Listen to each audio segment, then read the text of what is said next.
It's me. I'm here to film a solo episode, and I'm gonna be reading my writing. Obviously, that's what I do, that's what I'm gonna keep doing. And I have a lot to say. I'm gonna start off with a question Javi asked me to answer a while ago that I kind of took me a minute to do that. But he asked, what are some spiritual practices that I practice that a beginner could do? But I have to start off answering that question with the word spiritual to me implies that there are people, locations, circumstances, and objects that do not possess divine influence. All is sacred if you are not blind to it. Intention, insight, and appreciation are all you need to perceive. All you need to perceive spirituality. Spirituality. I mostly heed from using this word because of the present premeditated connotations and surroundings one thinks of when they hear this word.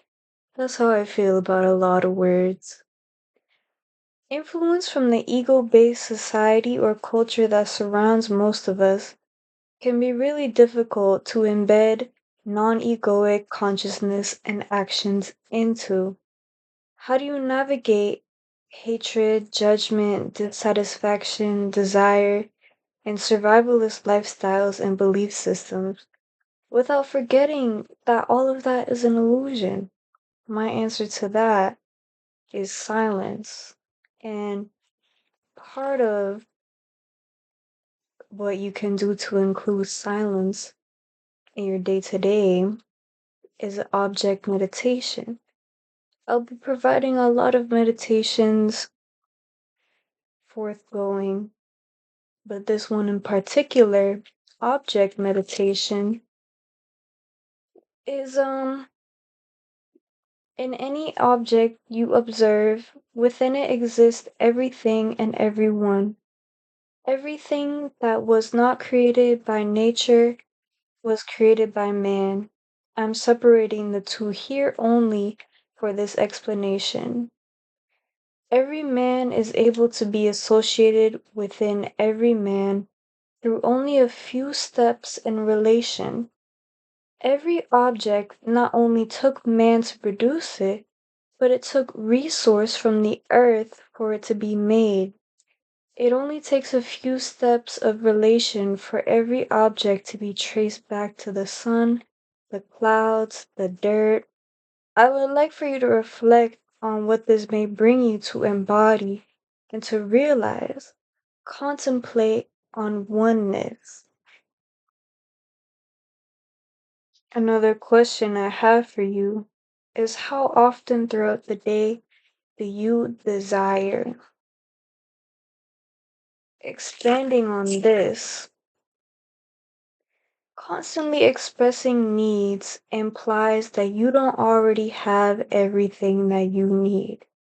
If you needed something, then you would already have it. And phrasing tasks with the need to do implies that it is some sort of load or weight being pushed upon you that steers you away from what you want to do.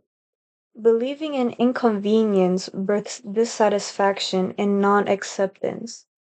Any object or situation you believe you are lacking in this current moment, really, the absence of it and the lesson that it brings you is what you need.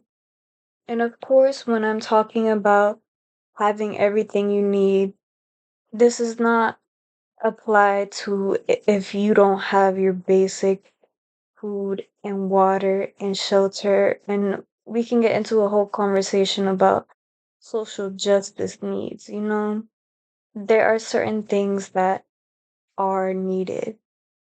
And honestly, most people in the world do not have their basic needs, but there are a lot of people who are on the internet that have most things that they need. Moving on to another part in my journal, You remember I mentioned something about the ego-based society that a lot of us live in.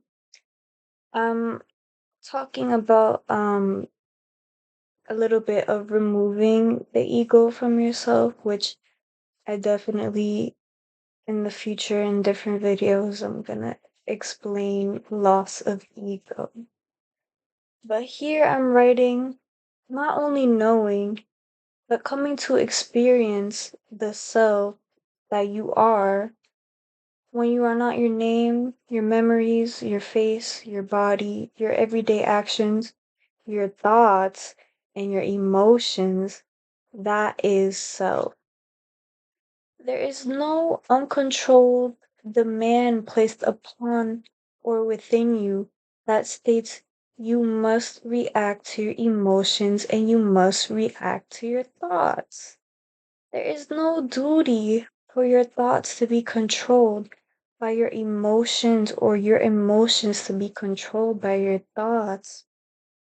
I know that's gonna be a hard one for a lot of people to let into their ears because a lot of people are deeply controlled by their emotions, and your emotions then leak into the words you speak. It leaks into the way you react with people and also with life.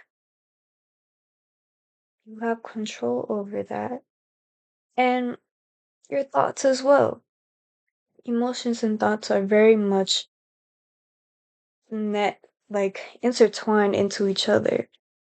So your thoughts, they do not need to tell you they do not need to tell you how to react. Like you can react to your thoughts the way you want, even though you might not even see that right now. I'm just flipping through this. I'm just gonna oh, I'm about to die. The illusion man lives with, that man is only his body, confines the language his mind speaks in order to promote dualistic perceptions. I guess this part does relate into the ego conversation. Without the word, there is concept. Without concept, there is experience. An experience of the mind without word is knowledge. We are symbolism. We are simply incarnations of the infinite in gross form. The human body exists as a vessel for the divine transcendental formlessness to inhibit in order to learn. Physical embodiment in human form is a way for the universe to experience itself through the senses. This is where the language often expressed that the self is divine, like your body is, people say like it's a spirit having a human experience instead of a human some shit. This phrase, the self is divine, is seen to be the human using itself as the base to jump off of and then go up to the heavens instead of the heavens or supreme consciousness telling you that you are it. For what are we and what exists without the human senses to experience the physical universe? The subatomic is not manifest in a particularly specific, gross way without human observation intervening. And if there were no physical universe to sense and experience, would there be a conscious experience? Would there be mental interpretation? Well, this brings into conversation the question of existence without language. For he spoke and it came to be. For he spoke and it came to be.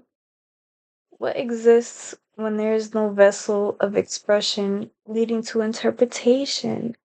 Then here is presented the fact language births duality.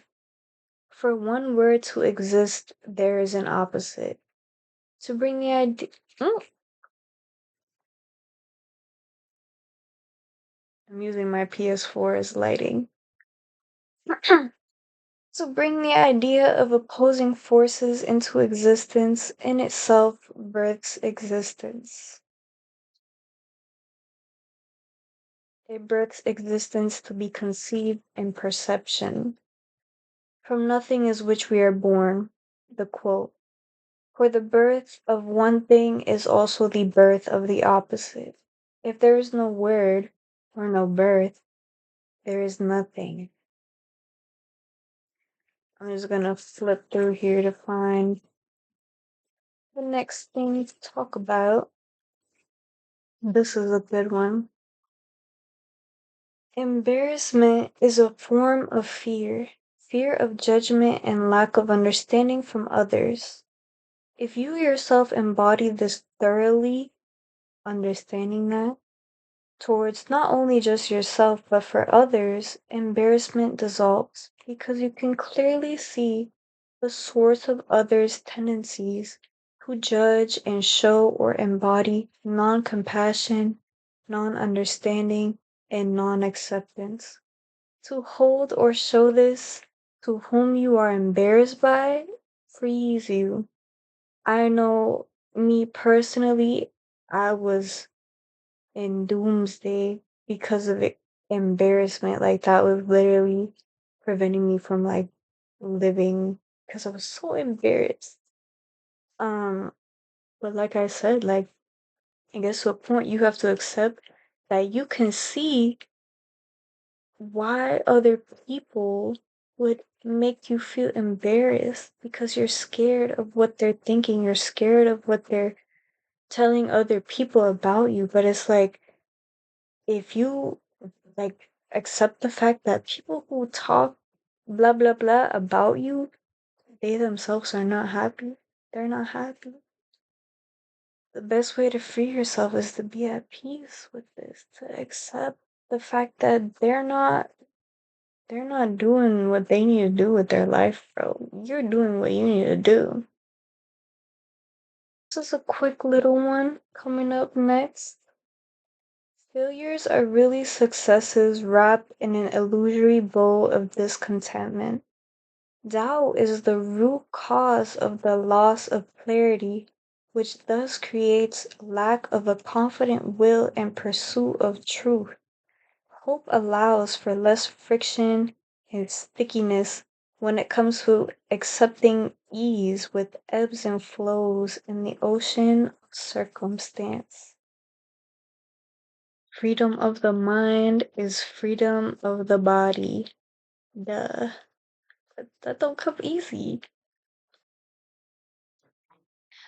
To recognize when you are perpetuating your own suffering by willful choice, demands proving to yourself you will enact the discipline and effort required for alleviation.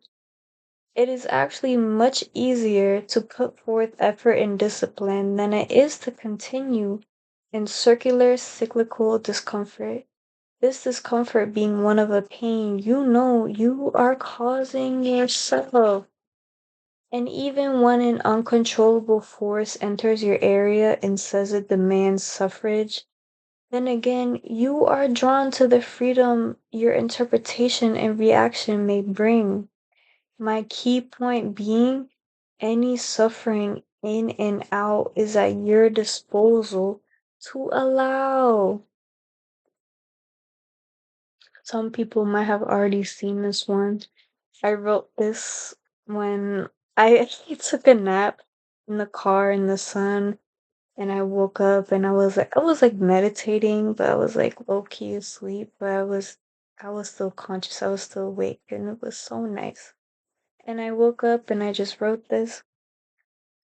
Limiting access others have to your awareness, focus, and emotional reaction allows for solitudinal appreciation, contentment, acceptance, contemplation, and deep awareness of your immediate surroundings and freedom from egoic performance, which thus births freedom and clarity.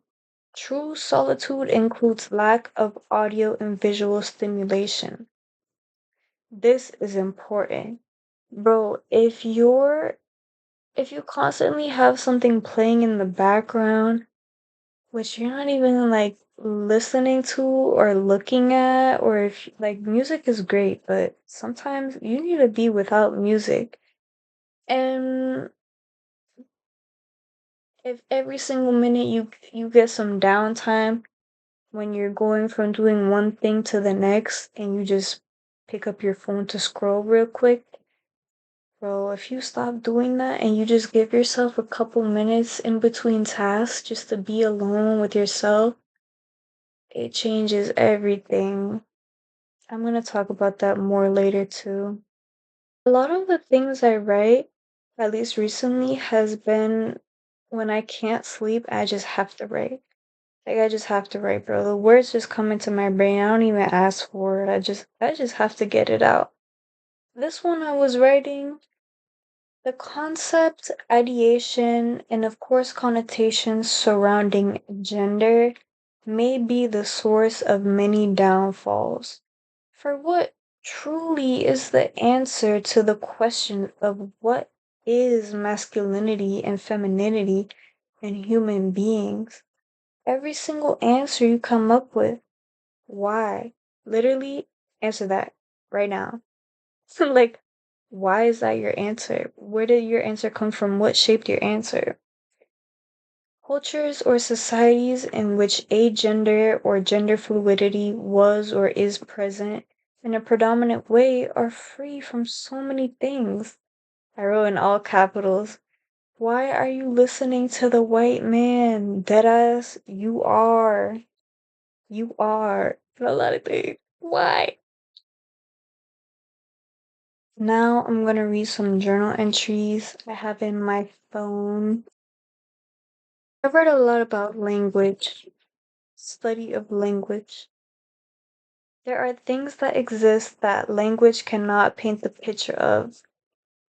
Restraint of language has been created due to the fact it expresses concepts that in itself were birthed from the confines of the human experience. Intuitive, nondescript understanding, without the barrier of the immediacy for need of a verbal explanation, is unparalleled, but for visual symbolism is another good one that might not immediately sit with a lot of people. It is really on me to be heartbroken. I'm the one who can choose, or really on you. I'm the one who can, or you are the one who can choose not to ruminate, imagine, wish, and not be present. Like, there's literally nothing forcing you to do that. Bodily emotions and feelings are at my own disposal to obey or to transform into moving on. My favorite thing to do, move on. I love I love moving on. It's like the best opportunity for growth and new beginnings and living my truth after forgetting it. This might be the last one. This might be the last one. Why is America's idea of unhealthy or unwise leisure and pleasure something deemed as the easier choice? It's just so much easier to be unhealthy. I'm not smart enough, strong willed enough, determined enough, disciplined enough to be healthy. But what if you've only been existing in a curated environment to convince you that these things are true? That pleasure must come with guilt and disease. That convenience options are a necessary evil if you are to perform your obligations. Or that prepping food, physical movement, and silencing the mind is a chore of hindrance. Can I ask you the question that if you were born to conditioning that opposes America's current societal norms, would you hold true to your identity what America promotes? What if you were brought up in surroundings where you got to seek out fresh food and enjoy the endeavor? What if you see indulgence as unnecessary because the delight of health is enough? What if you were consistently fed a message that it is actually easier to have high and steady energy levels. It's easier to feel grateful. It's easier to respect your body and the earth. It's easier to have peace throughout your day instead of finding peace in bursts from indulging in harmful, lustful cravings. What if you thought that these things are not to be found from the illusion of begrudging labor you have been told is demanded to achieve these things? What if you believe that your obligations could be enjoyed? Mind you, mind you, health is of the mind, emotions, and spirit all working together. Why on earth would you listen to the American promotion that it is easier to live in suffrage, greed, lust, and Javi likes to use this word sloth, all caps? Question if that's really your true nature without this conditioning. Okay, I'm gonna wrap it up. I might edit it a little bit, but I'm gonna try to get this out ASAP. And I'm gonna keep writing and I'm gonna keep reading it to the camera. Bye.